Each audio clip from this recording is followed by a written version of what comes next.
Hello, I would like to talk about the conflict and the war in Ukraine and basically see if anyone's at fault, who started it. Well, obviously, Russian invasion, is due to the fact that Russia had piled up, what, 150,000, 190,000 troops. But the roots of the conflict goes back before the annexation of Crimea. And the what is the puzzling thing here? The puzzling factor is that why NATO and why the United States, they basically insist on inviting these countries to join NATO. If you think about NATO, why NATO was formed was for possibly, I think, confrontation with the Soviet bloc.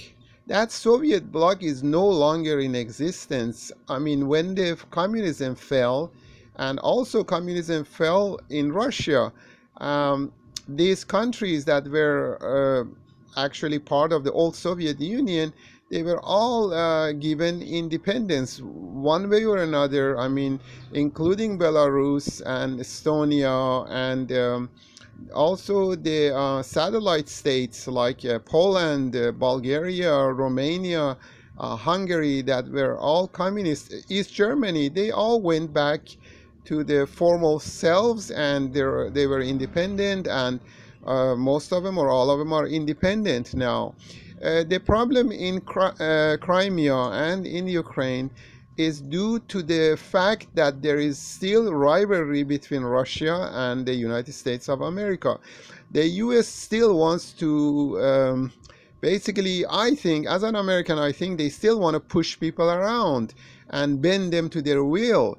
And the United States government does not realize that there are new players, including China, India, and even possibly regional power like Iran.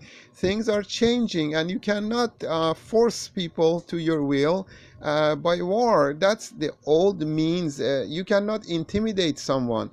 Putin many times asked NATO, asked the West, said, we do not want any war, just give us security guarantees. Do not bring your missiles closer to our borders. Now, mind you, if all the countries, and they are basically for all practical purposes, they've joined NATO and Ukraine.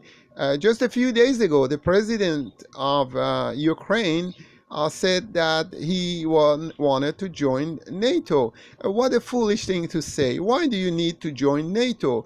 Was the price worth it? I mean, your country is being destroyed now. Why do you say that? If it was up to me, if I were somebody there, I would say, no, I do not want to join NATO, and I'm fine as it is. Russia cannot be and does not want to be surrounded by NATO. NATO has only one purpose: to fight communism, and that communism is gone. It doesn't make sense. Now, if they still want to have the organization, more power to them. They can have parties or whatever, meetings, get together every year and do their official things. But to be a military power against whom? These independent countries are basically at the risk of being labeled, I guess, the enemies of NATO. And EU, and including Britain, I guess, that exited EU uh, and still interferes in Ukraine's business.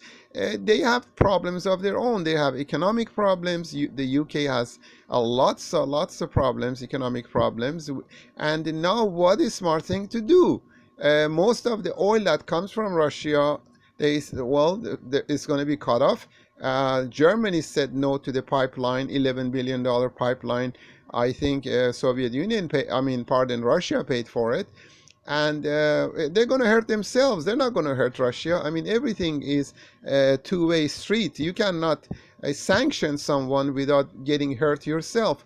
Okay, they said to Iran, well, you cannot export oil. So, okay, 3, 4 million, possibly up to 6 million, potentially 6 million they could have exported in the future. 2, 3 million barrels now is on hold. It goes to China and goes to other countries instead of Europe. And Europe is going to have winter, what, in maybe another, well, they still have winter, but the next winter is coming. How are they going to keep the heaters on? How are they going to have gas? There's already crisis of gas and fuel shortage and the high prices in the UK. So what is smart thing to do?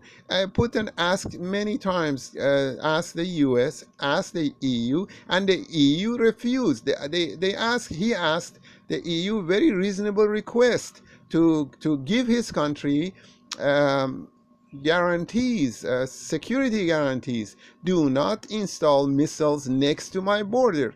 Now, if we think this request is illogical, by the way of comparison, think if Russia goes to Mexico, if Russia goes to Canada, and then to form an organization uh, against the West, how do we tolerate that?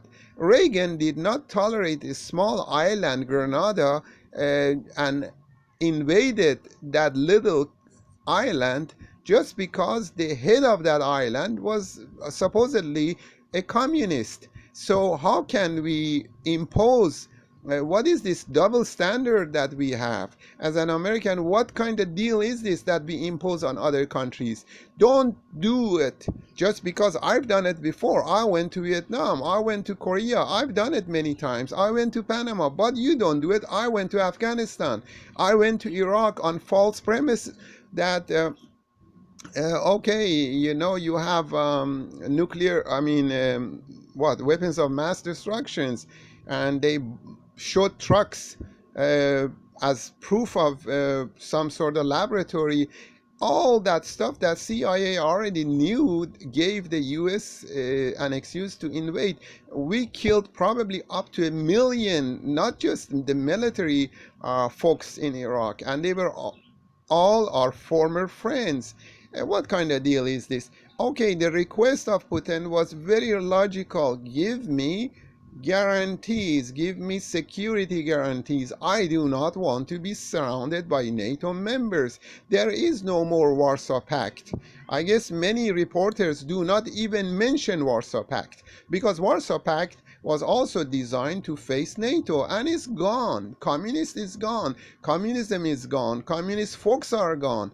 The economic situation in the countries I've actually visited or lived in, um, they basically they are run by a capitalist system. Now, granted, in China, in Vietnam, the government is still officially communist, but they realized a long time ago that they cannot close the doors of capitalism. Capitalism is basically trade.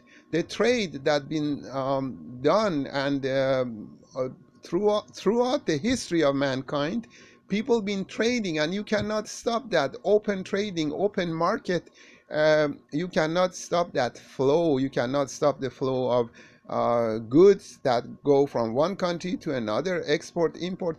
They've had it for very, very long time, thousands of years. Before was on donkeys and camels and on mules and horses. Now it's carried by airplane and ships and I guess train cars. So think about it next time that you want to judge them. The tragedy is that Ukrainians are, I think, the people are innocent, and their stupid president kept insisting on joining NATO, and that was when he made his fatal decision. I mean, Russia is not Iran, is not Iraq, is not Afghanistan. You cannot just push him around. He kept talking to the West. I guess the foreign minister talked to the West and said, give us security guarantees. And what is this insistence on expanding NATO? Where does NATO want to go? Towards what? And does that give security to the rest of the world? Is there security only for European countries? Think about it next time you want to judge Russia. But the sad truth is this tragedy. The innocent people are getting killed. The middle person, the middle country, Ukraine, is in danger, and it's a huge tragedy. Thank you so much. I am not pro Russia. I'm not against America. I love my country, but I think we made a mistake. Biden made a mistake, and sanctions do not work. They didn't work against Iran. It's not going to work against Russia. And what we've done, the biggest mistake we've done, Iran wanted to deal with us. Iran wanted to deal with Europe. They want to trade with us. And we label them as terrorists, as bad guys, and we push them in the arms of China and Russia. Now you got a trinity. Now if you want a war, if you want a conflict, that will be a huge mistake, because China and Russia and Iran are allied. Iran strategically is very, very important. Whoever gets the control of the Persian Gulf can shut off that strait, and including Iranians, they do not want to do it. But if push comes to shove, if this war is going to expand, if we don't use our brains and use our brawn, or I guess sanctions, uh, all kinds of things are possible. Please, Biden or whoever is in the administration, think about it. We would not want to see Russians near our borders. We do not want to see anybody to join any organization, military organization headed by Russia. NATO is a military organization. And once we ask Ukraine or Ukrainians at, I guess we encourage them to join NATO, that is a big strategic, a big blunder, is a big, big mistake. Thank you so much, and I hope it helps, and I hope the war will end soon, because these innocent people should not get killed and be used as a pawn between our rivalry with Russia. They should not be used that way. And one single life, whether it's a soldier, whether it's a civilian, either Russian or Ukrainian, should not be, I guess, wasted. Thank you so much, and let's pray for the world peace. If you're Christian, Jesus said, love one another, and hopefully that will happen someday, but no one is listening right now. Thank you.